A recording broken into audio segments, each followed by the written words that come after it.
E hoje nós vamos conversar de um tema muito polêmico.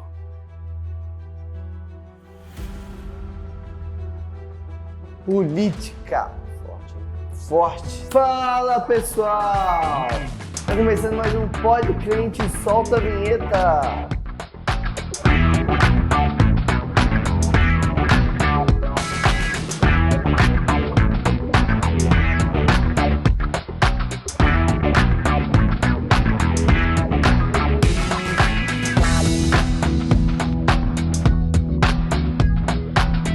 Tô aqui com ele hoje, Samuel, não precisa nem apresentar, Samuel já é de casa. Ele é líder de adoração aqui na PIB, tá formando aí já, casado. Graças. Samuel, com quantos anos você voltou pela primeira vez? 17. 17? Você já tinha noção do que era política? Você teve uma educação sobre a política? Foi orientado? Como que foi? Não, boa noite, boa tarde, bom dia, pessoal. Eu comentei. Mas a educação que eu tive era mais dos pais, né? Assim, mas não num aspecto tão detalhado. Do que é esquerda, do que é direita, de quem é esse, de quem é aquele. Não tinha muito isso.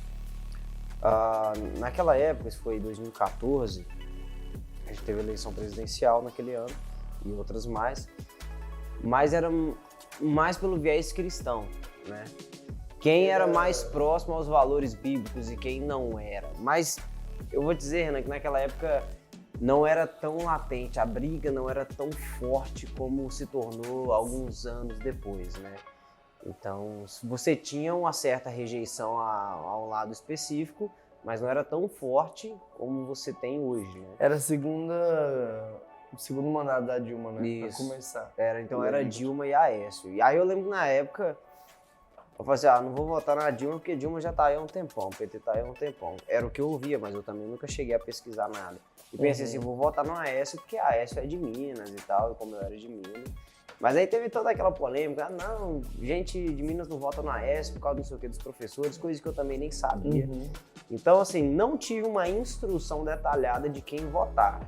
Eu tinha só um parecer dos meus pais, de algumas pessoas próximas, era mais isso, mais nada tão detalhado. É interessante, nesse eu votei também, não lembro se foi o primeiro, mas eu votei e eu lembro que eu também não queria Dilma, acho que pelo passado e pelo que a gente tinha visto, mas eu também entendia zero essa questão de lado A, lado B, eu não sabia da direita e esquerda. Apesar de eu ter tido uma educação na escola polarizada já naquela época, eu lembro dos professores falando bastante, eu não tinha noção do que era lado A e lado B. E eu acho que talvez isso era até saudável, porque eu não votava pelo partido, eu não votava pelo lado, mas pelo que tinha a oferecer ali. Mas é interessante porque na minha época não era tão polarizado e era pouquíssimos adolescentes que queriam votar então. Sim. Hoje já é totalmente diferente, tudo que você liga para assistir, para ouvir, para conversar com pessoas, acaba entrando nesse assunto, tá muito polarizado e as pessoas sentem até raiva uma das outras, né? Então, às vezes você vai falar assim, eu vou votar em tal, aí a pessoa já, eu pensava diferente de você. Exatamente. Já cria ali um preconceito, né? Tanto que, por causa desse tipo de pensamento, chegou uma época que eu fiquei assim, cara, é um compromisso que eu faço comigo, isso na época. Eu me comprometo a toda roda de conversa que eu chegar, a última coisa que eu vou falar e que eu vou querer saber é sobre posição política. Porque acaba que você, ao saber a posição política de alguém, você já cria um filtro acerca daquela pessoa e ela também acerca de você. Então, se de alguma forma eu tava numa roda de amizade, sei lá, que eu tava conhecendo as pessoas agora, e eu falasse sobre... Sou a favor da família. Uma coisa muito simples. Naturalmente, qualquer pessoa que não fosse do meu lado político ia criar todo um estereótipo acerca da minha pessoa. Então você é homofóbico, você é contra as mulheres, conservador, você é opressor, você é não sei o quê. E da mesma forma, eu não digo só que eu era julgado dessa forma, mas eu também julgava, entendeu? Então se uma pessoa já virava pra mim e falava que ela era contra a exploração capitalista. Eu já pensava, então ela é uma pessoa de esquerda, ela é uma pessoa que defende bandidos, estupradores, não sei o quê. E talvez quando a gente ia juntar para se conhecer melhor, não tinha nada disso. Era apenas um pequeno detalhe que eu achava mais importante. Estereótipo, né? Isso, então, quando você já chega para uma pessoa perguntando para ela sobre a política, se você não tem a maturidade de saber discernir a ideia da pessoa, você acaba julgando muito. E você também é muito julgado por isso. Então a gente precisa ter um cuidado muito grande com isso. Então, quando eu decidi conhecer as pessoas por quem elas são e, por último, saber a posição política delas, a gente tinha um relacionamento mais humano, né? Tanto que numa dessas, eu me lembro que assim, quando eu mudei para Belo Horizonte, eu reencontrei aqui um colega meu do interior. A gente não tinha tanto contato, mas eu sabia que ele era do interior e também me conhecia de vista. E a gente pôde manter um bom relacionamento de amizade, mesmo ele pensando completamente diferente de mim acerca de posições políticas, completamente diferentes.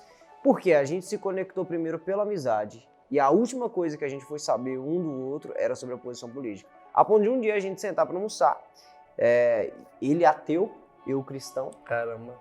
Ele com um posicionamento político totalmente adverso. E a gente conversando, uma conversa extremamente saudável. E aquilo foi muito interessante para mim, porque eu pensei, cara, que diferente, né? Porque o que a gente ouve é que se você é lado A, você não tem como conversar com o lado B, você não pode estar perto. Não porque alguém nos ensinou diretamente, mas está no ar, né, da sociedade hoje isso. Então, eu acho que a gente precisa desconstruir muito isso. Isso me faz lembrar o que o pastor Juan tem comentado sobre a posição da igreja durante esse ano. E ele falou assim, a igreja não vai estar defendendo o lado A nem o lado B, a igreja vai estar numa posição de cura, de restauração de pessoas, porque as pessoas vão brigar, as pessoas vão se ferir por causa de posições, elas vão esquecer a sua humanidade. E eu acho que é um pensamento muito válido isso, né? Que a gente primeiro precisa pensar nas pessoas e depois julgá-las pelas suas ideias. E você sempre levou muito a sério, desde a primeira vez que foi votar? Ou era algo tipo assim, não vou ver quem tá votando, vou votar, ou não, você pesquisava? Não, igual eu falei, meu primeiro voto não foi nada de pesquisa, nenhuma pesquisa detalhada, foi pelo que eu achava. Só de ouvir falar? Eu ouvi falar e tal, e aí eu ia lá votava. E aí passou o tempo, e aí eu já fui entendendo um pouco mais de política, só que 2 anos depois, 2016, teve eleições, mas já eram eleições para vereadores, prefeitos, se não me engano. Isso, vereadores e prefeitos. Só que assim, ainda assim, essa briga, essa polarização, ela estava mais no macro. De presidentes, governadores, senadores. Como eu morava no interior, não tinha muito essa coisa de esquerda e direita, muito embora eu já tinha um bom conhecimento sobre isso. Então, na minha cidade, por exemplo, eu não votei por causa desse viés. Aí eu já votei por causa das pessoas que estavam lá, entende? O prefeito tal. E assim, gente, na minha cidade, lá em Miginópolis, isso nem chegou tão latente, né? Chegou por causa das ideias dos macros, né? Presidente A, presidente B, é isso que eu vou votar. Mas na política da própria cidade não teve tanta essa briga, né? De ele é de esquerda, ele é de direita, ele é centro não sei o quê.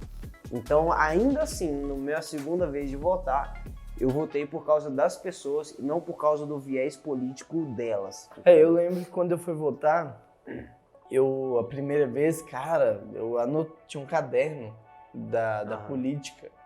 Então eu anotava, eu assistia debates e anotando o que eu achava de cada um, o que eu concordava, o que eu discordava, pesquisava na internet, ouvia na rádio.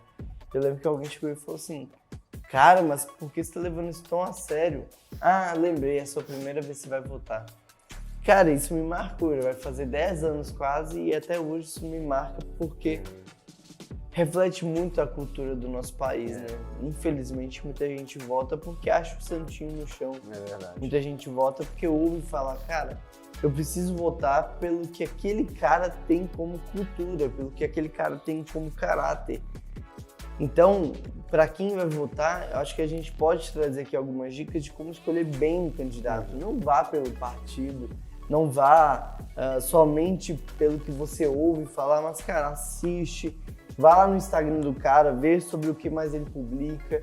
E eu acho que assim, a gente não precisa colocar um presidente cristão, um prefeito cristão, um governador cristão, mas a gente precisa colocar pessoas que estão em prol da família. Acho que esse é um baita princípio, porque quem cuida da família vai cuidar da cidade, né? Então, que dicas que você acha que a gente pode dar? Esse ano tem uma baita eleição presidencial, uma eleição que vai ditar muito o que nós vamos viver nos próximos anos, principalmente nível mundial, né? Porque a gente tem visto, o Macron agora ganhou na França, o presidente dos Estados Unidos, a gente tem visto todo o mover mundial, então a nossa eleição esse ano aqui vai dizer muito.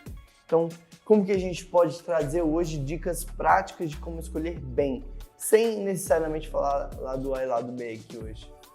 Cara, eu penso que você tem que partir pela integridade do seu candidato. É lógico que ao falar, e muita gente pode rir, fala, pô, qual candidato ele é íntegro? Eu acho que a gente, quando a gente vai votar, a gente tem nas primeiras vezes, a gente tem uma certa ilusão, né? Esse cara ele é perfeito para isso, mas ele não vai ser. Com o passar do tempo, infelizmente, eu digo isso com pesar, você acaba tendo que votar por aquele que é menos pior. Sim. Né? Aquele que tem menos ideias negativas, aquele que tem menos propostas prejudiciais. Só um ponto interessante disso, talvez pareça que é o menos pior, que é o menos desinteressante, não porque todo político é estragado, mas eu acho que é simplesmente pelo fato deles estarem com os holofotes voltados a ele. Eu acho que qualquer um de nós lá também encontrariam grandes podres de cada um, porque está muito exposto. Então, mesmo que a vida de Samuel seja íntegra, ele seja um baita marido, seja um baita profissional, de alguma forma eles iam fazer parecer algo, jogar uma pequena falha como algo grande. E até mesmo ele não conseguir cumprir algo que ele prometeu muito. Sim. Por causa do sistema lá. Não depende só dele, né? Não depende só dele. Eu lembro de um amigo nosso lá em Virginópolis que ele conseguiu vencer para o vereador, ele tinha tentado um ano, não conseguiu, depois ele foi tentar de novo e ele conseguiu, a gente ficou muito feliz, ele também. E aí ele super, assim, interessado em poder fazer alguma coisa. E aí passou um tempo, ele se viu um pouco frustrado, né? Porque ele, poxa, não é nada daquilo que eu imaginei. Né? Existe todo um jogo por trás. Mesmo no micro, mesmo em cidades pequenas, agora você pensa no macro. Né? Então, quando eu via, por exemplo, Bolsonaro falando sobre as coisas que ele gostaria de fazer, sobre as mudanças que ele iria propor. Os impostos. É tudo assim. Você fala, pô, cara, realmente precisa de um cara que tem coragem de peito pra falar isso, pra poder fazer. Só que eu até acredito que ele mesmo não acreditava que chegando lá ele teria as dificuldades que ele teve, né? Então muita coisa do que ele, e eu digo de qualquer outro também, que se propõe a fazer coisas grandes, não consiga fazer em tão pouco tempo como nós achamos que as pessoas vão conseguir. Porque é todo um sistema muito aparelhado. Então, voltando à sua pergunta sobre como votar. Cara, vote naquele que você vê menos radicalidade nas ideias. Mas em qual sentido? Radicalidade assim, eu vou chegar lá e eu vou mudar, e eu vou fazer acontecer. Tem um certo cuidado com isso, porque às vezes são promessas apenas para ganhar. Porque o cara que ele é sábio, ele sabe que as coisas não são da noite pro dia, né? Então, um político sensato, ele sabe que ele vai estar ali para fazer o seu melhor naquilo que lhe cabe. Aquele que promete coisas da noite pro dia, muito provavelmente ele está muito mais comprometido em atrair você, ele está comprometido com o seu engajamento do que com a sua veracidade ao votar. Você entende? Então anota aí, em primeiro lugar, evite candidato radicalista. Mas vamos ter um certo cuidado nisso aqui, porque existem políticos também que eles precisam ser radicais em algumas ideias. Pra chamar atenção. Em qual sentido que eu digo, Renan? Vamos supor que o meu filho, ele tá me desobedecendo muito. E eu falo com ele uma vez pra ele não chegar perto da piscina. E ele me desobedece. E aí eu falo, filho, por favor, não vai perto da piscina de novo. E ele vai. Eu digo, filho, por favor, o papai já falou, não chega perto da piscina, é perigoso pra você. E ele chega. O que o pai tem que fazer? Ele tem que colocar o filho dentro de casa e ele vai trancar a porta. É uma atitude radical, não é? Pro bem do filho. Pro bem do filho. Então, eu creio que existem sim atitudes radicais, mas a radicalidade que eu falo para que a gente não tenha é a radicalidade de confia em mim, porque eu vou fazer, eu sou o salvador e vai acontecer. Isso não vai acontecer. Porque nenhum político, por melhor que ele seja, ele consegue fazer essas coisas, porque não depende só dele. muito embora ele tenha uma excelente boa vontade e muito embora ele tenha uma excelente retórica, não depende só dele. Então eu diria, escolha um político que é sóbrio, alguém que tenha sobriedade, alguém que é equilibrado, alguém que tem clareza para poder fazer as coisas. Segundo lugar? Segundo lugar, alguém que com certeza defende os valores bíblicos. Alguém que defende os valores bíblicos. Mas poderia até falar, esse é o primeiro lugar. Uhum. Claro, é a coisa mais importante do mundo. Mas não adianta nada a gente ter um cara que diz que defende os valores bíblicos se primeiro ele não tem a sobriedade para tratar desses assuntos. Mas é legal a gente falar que aqui a gente não está falando sobre religião, não está falando sobre ter um cara necessariamente cristão. Sim. Mas os valores que a gente conhece no mundo hoje, eles vêm dos valores bíblicos. Então, um cara que tem valores, princípios, ele vai ter ali isso da Bíblia. É interessante isso que você falou, que talvez as pessoas podem pensar, é porque vocês são crentes, por isso vocês estão falando. Não, me fala aqui, qual religião, ou qual Deus, ou qual outra divindade trouxe as instruções que o nosso Deus trouxe? Não tem. Me diga alguém que falou assim, não matarás, não dirás falso testemunho do seu próximo, não roubarás. Só de colocar o próximo no seu lugar. Exatamente.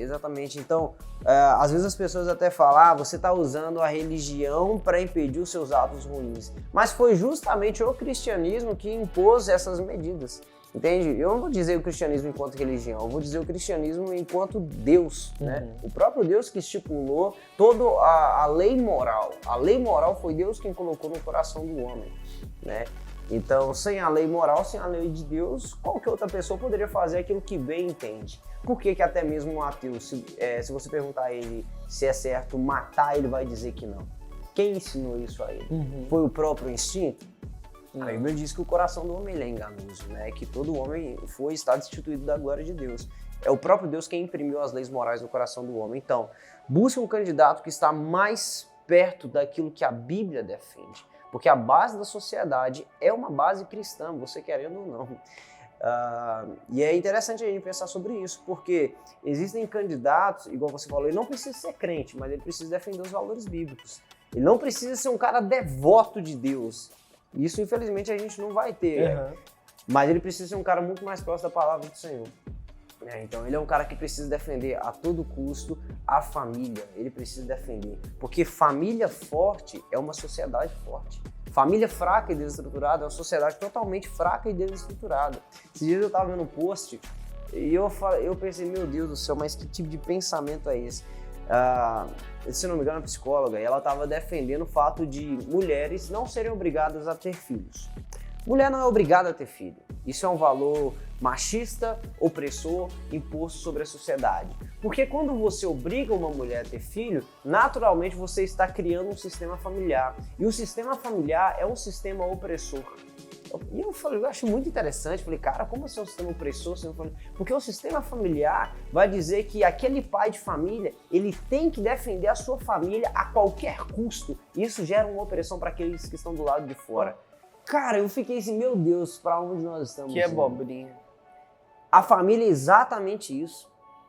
Uma sociedade que tem uma família estruturada, um pai de família que entende a sua responsabilidade de prover e proteger a sua casa, a cidade que tem isso de maneira lúcida é uma cidade forte. Pensa cada casa e cada família tendo esse mesmo pensamento. Eu vou guardar os meus, eu vou ensinar os meus, eu vou proteger os meus. Você cria uma cultura onde esses filhos, eles vão proteger as pessoas, eles vão cuidar das pessoas, eles vão prover para as pessoas. Então, uma sociedade que tem família forte é uma sociedade muito forte, uma sociedade quase que inabalável.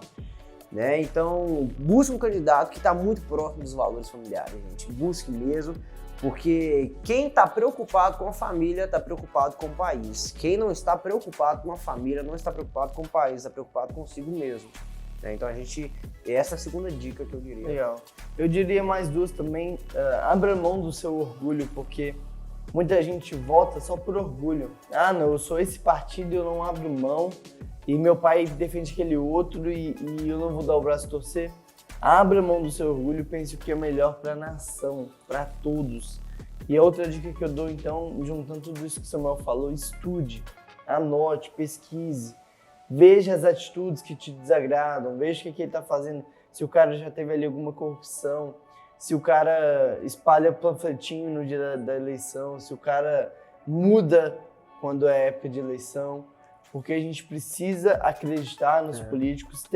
Pode ser que seja 1 em 1 milhão, mas tem político bom ainda, e a gente precisa prezar pelo nosso país. E acho que como resumo, então, Samuel, seja você também um bom cara, uma boa menina. Aquele que roubou uma bala, aquele que mente para os pais, ele também mentiria quando chegasse no poder. Então, comece sendo íntegro no pouco, porque Deus colocará sobre o muito. E quem sabe você não vai ser um dia um vereador, um prefeito, um governador, um presidente que vai fazer a diferença aqui pra gente. Quer dar uma conclusão aí? Eu diria para você orar pelas autoridades, independente qual seja aquela que vai vencer, que você ore por elas. Eu penso que também muito dessa crise que a gente vive é porque a sociedade ela não aceita o seu inimigo, vou dizer inimigo, mas o seu opositor fazer aquilo que é certo. Né? E essa é uma coisa que eu sempre busco avaliar em mim mesmo. Mesmo que esse ano o presidente que eu for votar não vença, eu vou orar por aquele que era a oposição, né? E eu vou celebrar quando ele fizer uma coisa boa. Gente, isso faz parte da maturidade do cristão, não só de um cristão, de uma pessoa madura, né? Se aquele que eu não votei e que eu estava torcendo para perder, se ele faz coisas boas para a sociedade, se ele faz coisas boas, se ele toma uma decisão, se ele assina uma lei bacana, se ele barra uma lei que é ruim, muito embora eu não tenha votado nele, cara, eu vou celebrar com isso. Eu quero celebrar com isso, porque eu não estou preocupado se o meu partido tá top, eu estou preocupado se a sociedade está boa, né? Então, ore por eles e celebre as vitórias, mesmo que não seja por parte daqueles que você desejou que ganhasse. É isso aí. Então, você que esse ano tem ou vai fazer 16 anos, dá seu jeito aí de votar, de estudar e faça a sua parte, que é muito importante. Valeu, Sam, mais uma vez. Deus te abençoe. O privilégio é meu, querido. Valeu, pessoal. Deixa o seu like, compartilha esse vídeo. Aqui está o WhatsApp, aqui está o Instagram. Entre em contato com a gente e participe, porque Deus está fazendo grandes coisas e você não pode ficar de fora. É verdade. Grande abraço. Tchau. Até mais.